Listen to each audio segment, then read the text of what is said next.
there, I'm Katie Arlt, broker owner of Arlt Associates Real Estate, and today I'm going to tell you about what in the world happens when you go under contract.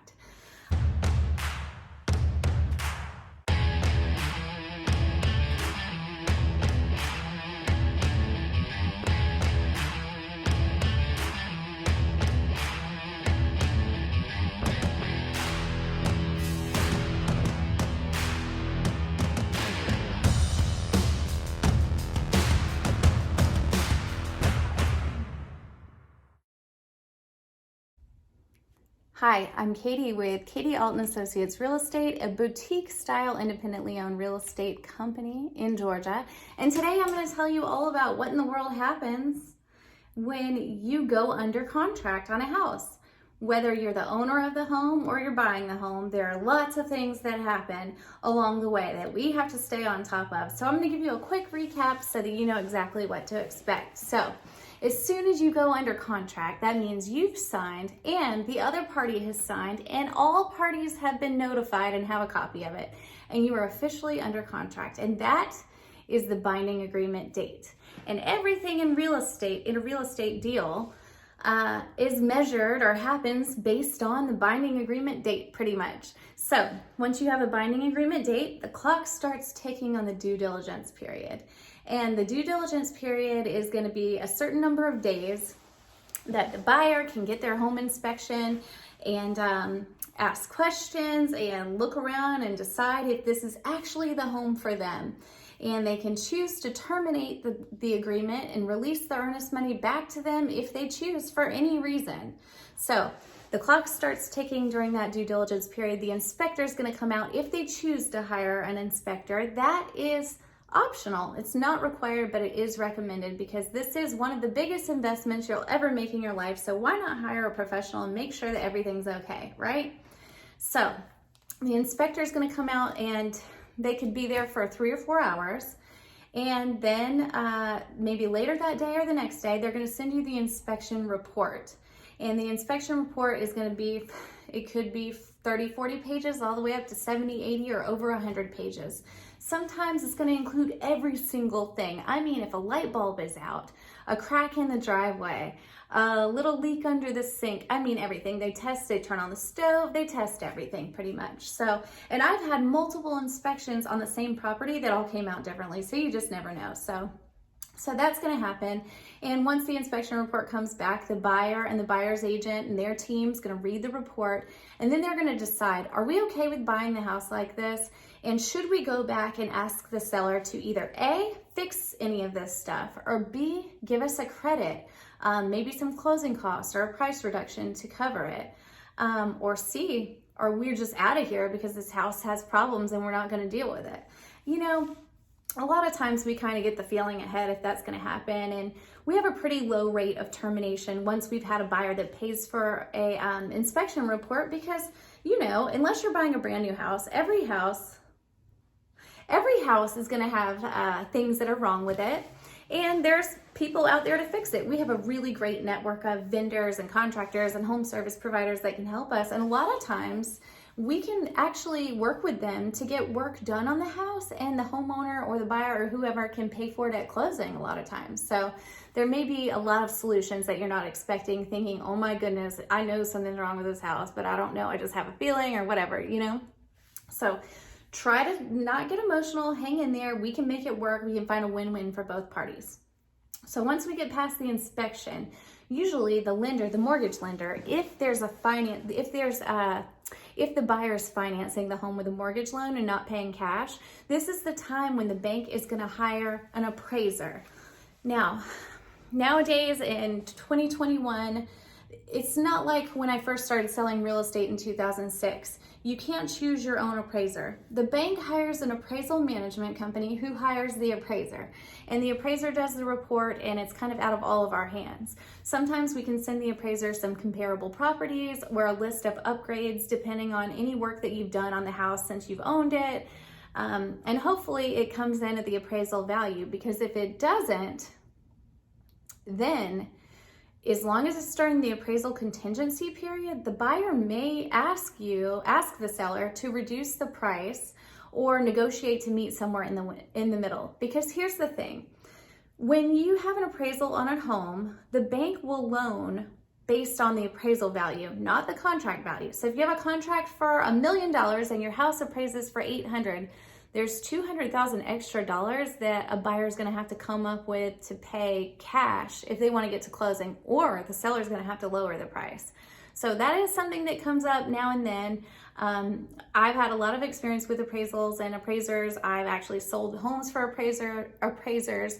My ex-husband's an appraiser, so I'm really familiar with how that works and what we can do if it does come in low. You can try to challenge it. You can send comps to the bank and get them to try to change the value. You could order a whole new appraisal if it's a conventional loan. If it's an FHA or VA, those stay on the record for I think 4 months now. So it's not like you can just order another appraisal and make it go away. You'll have to go with a different type of loan if you want to sell for more. And an appraisal is just an opinion of value. So technically, I mean, it's an opinion.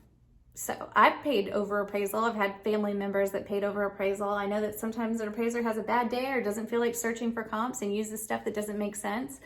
No, by the way, they'll search within 365 days and within 1 mile at the most, usually. And they start, the law, an appraiser told me before, the law is that you start inside of the neighborhood and use the comps that are in there that match. If you can't find them in there, then you can go out half a mile, 1 mile, or whatever. But honestly, with these days with the pandemic and COVID, everything is changing every day. So we're just trying to keep up, So anyway, once you get past the appraisal, hopefully you're still in the appraisal contingency period, which is a number of days that you'll find on the loan contingency exhibit. And if it's an FHA or a VA loan, there's actually no appraisal contingency. They can't, it needs to appraise for a certain amount of money, the contract price, or we're going to have some issues. So they can get their earnest money back if it doesn't appraise and you can't get on the same page. After the appraisal period, usually right around that same time is the financing contingency period, and you'll find that number of days on the financing contingency exhibit too. And that will say the number of days that the bank has to approve the loan during this time. And then if they can't get approved during this time, then technically I think the seller can kick them out of the deal, but we don't really ever have a problem with that. Usually we know right away if there's going to be a problem, we stay on top of the problems and solve them as we go, because we have a person who wants to sell a house and a person who wants to buy a house who have already agreed on so many things. We can figure it out, So once you're past that financing contingency, the lender, and this is if you don't have a cash buyer, then you're going to go through these things. The buyer is going to, the lender is going to say, hey, we're clear to close. And at somewhere in between that period, the closing attorney is going to start working on their end, work with a title company, doing a title search to make sure there's no crazy liens against the house that nobody knows about, or that you don't owe some kind of big amount of crazy taxes that have a judgment against you and that needs to get paid. There have been times where we show up at closing and somebody has a $12,000 judgment that they didn't really know about from something they didn't pay years and years ago, and we can't close until that's paid off. And we do have a lot of experience of when that happens, how to save the day. So I have hunted down people that were owed money and helped the buyer to kind of negotiate with them of taking less money or letting it go, releasing the lien. But I'm not, I don't specialize in that or anything. I've just learned from having to save the day and figure it out. So if that's something that comes up, we'll figure it out. We'll call Parkway Law Group, our preferred attorney, and they'll help us figure it out. And once I'm just trying to think of every little thing that can go wrong so that I explain it to you, but I'm probably making it scarier than it really is. At that time, you should have, the bank is doing the title work. The closing attorney is doing the title work, and they're going to send out some information saying that we need you to fill out the seller info packet and the buyer info packet or whatever, and it's going to ask who your pre-closer is, and on the email it's probably going to say your pre-closer is this person. It's going to ask who the insurance agent is and who the real estate agent. And don't worry, because if you make a mistake on that, we as the real estate agents, we're going to check and make sure that the numbers are right and everything like that. So if you don't know how much the home warranty is or whatever, just put question marks and do the best you can. Just let your agent know, kind of side note, hey, I just put whatever on here, so if you could clear that up, that would be great. So we'll fix it for you. And then when the lender says that we're clear to close and attorney says that the title's clear and we're ready, then they're going to schedule the closing and we're going to go to closing. Now, we used to go to closing, all the agents used to go to closings, and after COVID, they told the agents to stop coming to closing, and we kind of got out of the habit of it and have a routine now where we can get the pre-closing documents, the preliminary statement, and see exactly what you're going to be signing ahead of time and make sure nothing's weird. And then we stay on call, sometimes a video chat, but sometimes we still do go. Just depends on if we're able to, allowed to, and schedules work. Closing should be, it could be 30 minutes, it could be an hour. There have been times where closings have taken a couple hours because the lender didn't get the package there in time. So hopefully we avoid that and make sure and let you guys know ahead of time, like, hey, you might want to just wait back a little bit because, sorry, I'm crazy here. We might want to just wait back a little bit because we haven't received the package. The attorney hasn't received the package and it's going to be a delay or something. But usually we just get everything on track. Part of real estate is delays. So if you do hear that at the end of the deal, the mortgage lender did not get things together in time and that they are exercising the 8-day unilateral extension, that happens. And then just the lender has to take a few extra days and then we close a little bit later if they need to. Sometimes at the end of the deal, I've seen things like a VOE, a lender is waiting for a verification of employment and they can't get the buyer's employer to get back with them with the documents in time, because a lot of times they check the employer at the beginning of the loan and they check the credit and things, and then like right before the closing they check again to make sure you didn't lose your job or buy a car or something like that. So there are things that come up, but it's really very rare for things to fall through on the day of closing. Delays, yes. The whole deal falling through, very rare. Every once in a while we get some crazy situation, but very rare. So just so you know, we're on top of everything and we have the coordinator working on all of the paperwork, even if we're not at the desk as the agents, and we will make it happen. So I feel like I covered everything, but if you have any questions, of course, call, text, email, leave a comment. We're happy to help.